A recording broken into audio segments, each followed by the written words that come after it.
Nah, seperti inilah ya. Nanti kalau yang kamu hadapi itu seperti ini.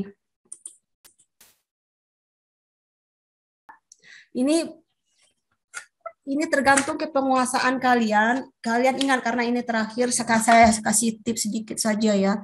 Jadi kalian harus ingat dalam penguasaan untuk TOEFL yang ini, structure and written impression ini, kalian harus menguasai yang namanya subjek, yang mananya yang kata kerja. Ini harus dikuasai. You have to master. You have to know that.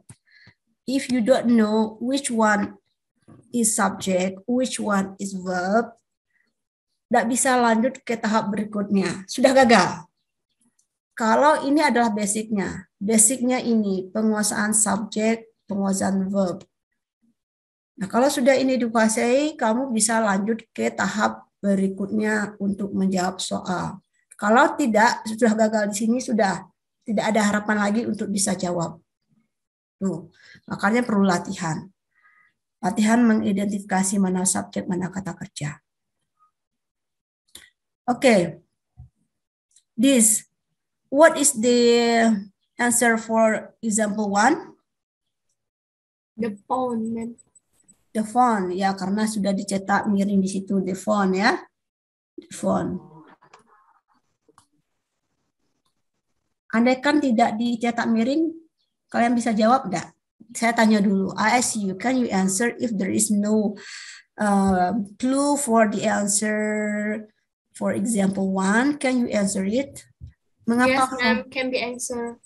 Ya, silakan Saudari Mifka. Caranya gimana? Terlebih dahulu kita harus mengetahui apa artinya kalimat yang telah ada, terus menentukan objeknya dulu, ma'am. Objek, Subjek ya. Jadi kenapa pilih phone? Kenapa nggak bells itu? Atau loudly in the morning? Karena artinya, ma'am, the phone was ring continuously for hours. Ring, ma'am. Saya connect-nya ke ring. Jadi saya jawabnya the phone. Itu karena maknanya ya. Ya. Karena ada makna ringingnya. Kenapa nggak bells? Why not bell? Itu pertanyaannya. Karena lebih ke phone, ma'am, menurut saya. Saya langsung ke situ meaningnya, ma'am. Oke. Nah, perlu dihindari, saran saya untuk menjawab soal yang structure and written expression ini, tidak tahu artinya tidak masalah. Andaikan tidak tahu artinya bagaimana menjawabnya, kan masalahnya gitu. Kalau tahu arti, it's okay, no problem. Itu nilai lebih. Tapi kalau tidak tahu artinya, tidak akan membuat kamu sulit sebenarnya untuk jawab soal. Kalau kamu tahu pola-polanya ya. Kata kerja, subjek seperti she, he, it, ani, budi dan lain sebagainya. Yang ini hilang adalah subjek. Nah, subjek yang bisa jadi subjek ini antara C dengan D. Ini nggak bisa jadi subjek. Ini nggak, karena loudly itu kata keterangan ya. Loudly, ada lily-nya, beautifully, loudly, slowly. Nah, kalian harus tahu itu. Walaupun kamu nggak tahu nanti artis loudly itu apa, tapi kalian tahu itu li itu mencerminkan, menandakan dia kata keterangan, bukan subjek. Nggak bisa jadi subjek. Apapun yang berakhiran li nanti, kamu sudah tahu, oh, ini nggak perlu tahu arti lah, yang penting ada li-nya, berarti bukan subjek gitu. Kemungkinan besar bukan subjek. In the morning juga, in the morning, in itu nggak bisa jadi subjek, in, at nggak bisa jadi subjek, harus tahu itu. Jadi pilihannya antara C dengan D. Masalah C dengan D, anggap saja kamu nggak tahu artinya ringing gitu. Jadi kamu harus tahu kira-kira yang tepat yang mengisi ini, lihat subjek dengan verb. Subjeknya apa, verbnya apa. Lihat, subjek ini phone. The phone, kalau diganti jadi apa? it, ya kan? Kalau the bell diganti jadi apa? Bells. Kata gantinya. Ini I, you, they, we, she, he, it. Tuh. Nah, bells ini kalau kita ganti nanti antara I, you, they, we, she, it itu apa? Yang cocok I, you, they, we, she, he, it. Kalau the phone it. Kalau the bells? It's plus S, ma'am. Iya, ma'am, plus S. It plus S gini. Nggak ada subjek it plus S No, ya. ma'am. Nggak No, ada, no, nggak no. ada, nggak ada. Lihat dalam kamu buka buku apapun yang sebagai subjek is itu tidak ada subjek it, nggak ada yang it subjeknya nggak ada. Sorry, ma'am. Jadi apa kata gantinya? Kata ganti banyak dalam bahasa Inggris ini bells, jadi bellsnya banyak. D. Jadi kata ganti untuk benda banyak itu tetap D juga ya. Nggak mungkin it itu untuk tunggal. Jadi D itu bisa untuk anjing misalnya. Anjing, banyak anjing berlari di jalan. Mereka mencari makanan misalnya. Mereka siapa di situ? Berarti anjing ya. Jadi mereka D itu bukan hanya untuk orang, untuk benda, untuk binatang bisa juga. Bisa dimengerti ya. Jadi makanya D ini kalau diikuti oleh to be, ini ada to be-nya. Karena to be-nya was, maka yang cocok untuk ini nih, kalau tidak she, he, it. Karena she dengan it was.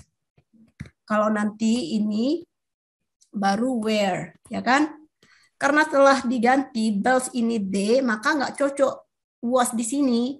Maka font lah yang cocok. Karena font kalau diganti it. It artinya to be-nya jadi was. Maka oleh karena itu jawaban yang benar the font gitu.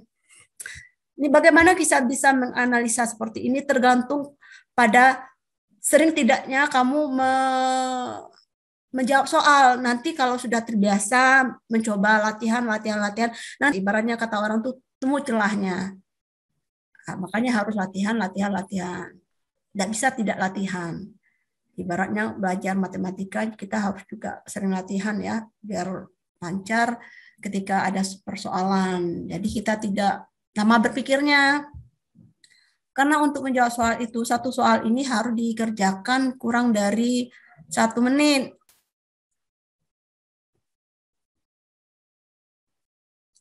Udah ingin ditanyakan? Sekarang saya tes lagi nih. Tadi nggak pas ya. Jadi ingat. Nomor 2 ini apa? Gimana cara jawabnya? How to answer number 2?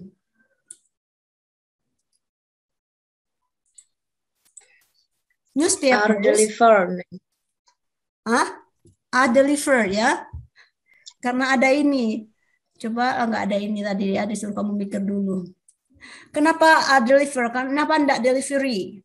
Karena yang hilang ini verb. Ini kan subjek nih. Newspaper subjek, awal tuh subjek. Ini kata kerjanya yang hilang, verb. Kata kerja yang hilang. Yang A, B, C, D itu yang mana yang tidak kata kerja kamu keluarkan. On time bukan kata kerja. Ingat tadi ya. On, in, seperti ini bukan kata kerja. Not the indication of the verb. Li, tidak. Sekarang antara A dengan B. Kalau ada riri juga tidak ya.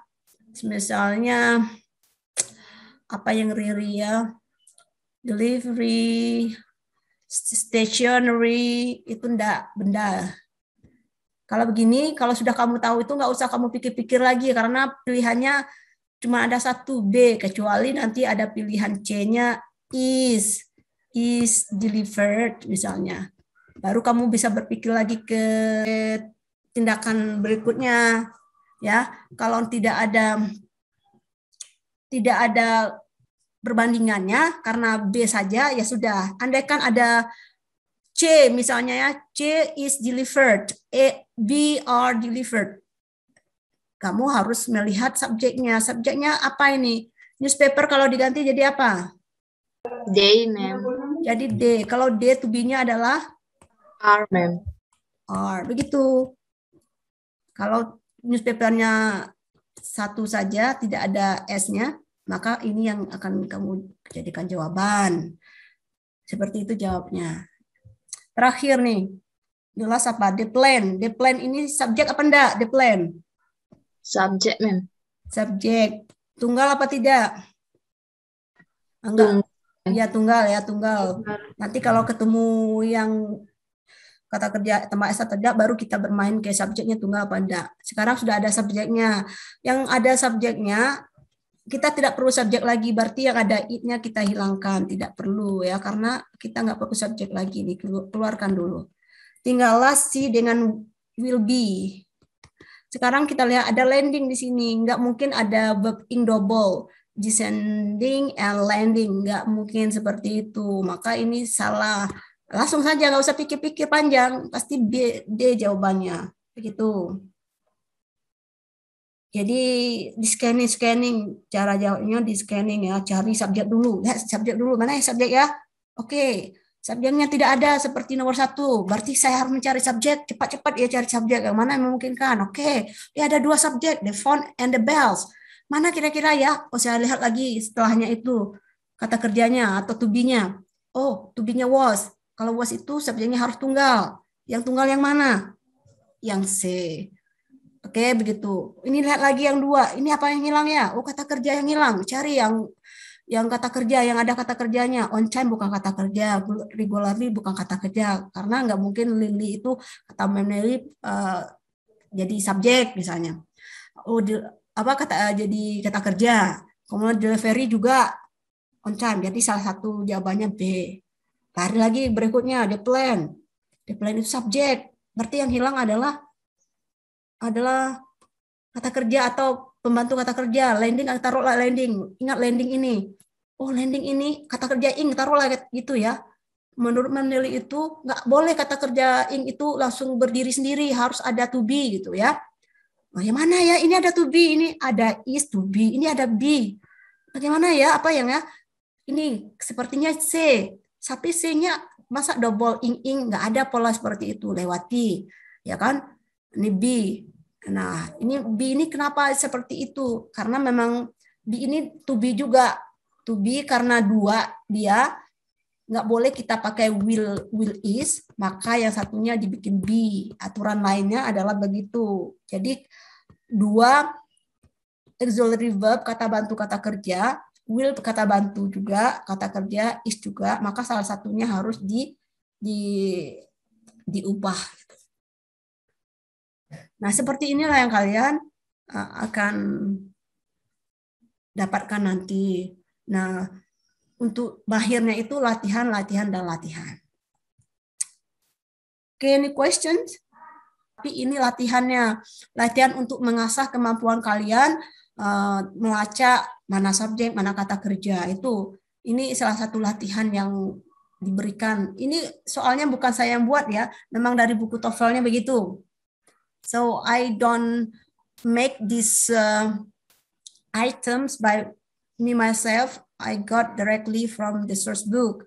Jadi memang betul-betul dari bukunya. Seperti inilah penampakan latihan-latihannya.